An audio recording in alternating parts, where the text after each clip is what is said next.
But I think probably one of the most important things as far as an environment to learning, and this goes to the psychology and the sort of the science behind like our minds and our brains, like learning, right? We do not learn in highly stressful situations, right? As far as like, we don't learn new information, and we don't bridge the gap with information in highly stressful situations. But at the same time, it can't be too relaxed, because if you're too relaxed, it's the same sort of thing. And people that, for thinking of the highly stressful situations, you can think about when you have been really nervous for something and you brain fart, right? Yeah. You can't think on your feet. Like, if you're nervous about a date, you can't think about what to say to the person, and then if you're in jiu-jitsu, if you've ever competed and you were competing and you had a complete brain fart and you couldn't even remember what you were supposed to do, and then later on you watch the video and you're like, what was I doing? The person was dangling their arm out in front of me. Right.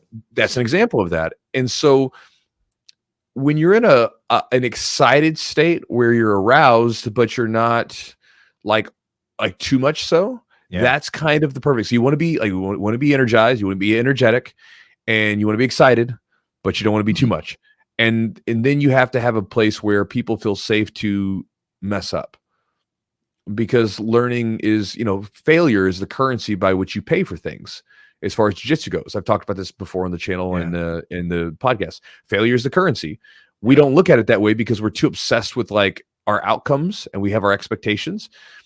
But typically, and I don't want to say always, because you can do this you could just be screwing up and not paying attention. But if you pay attention to your failures and you learn from them, then like the more failures you make, then the sharper your game is going to become, because you're constantly whittling down the things that you shouldn't be doing. Mm-hmm. And so you have to create an environment that allows people to play and allows them to experiment and allows them to do so without some fear of what happens if I mess up.